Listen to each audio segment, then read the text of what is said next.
Hello, in front of me I've got XIAOMI Electric Scooter 3 Lite. In this video I'll show you how to fold it.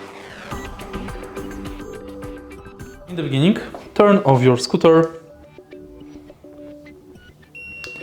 and now pull this lever upwards and downwards next to unlock the bar.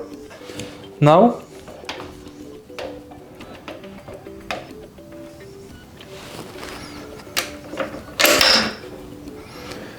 you can lay the bar down and don't forget to lock it right here. Now you can lift the whole scooter up. To unlock it, pull this lock. Make sure that the bar is locked and pull this lever upwards until you hear click.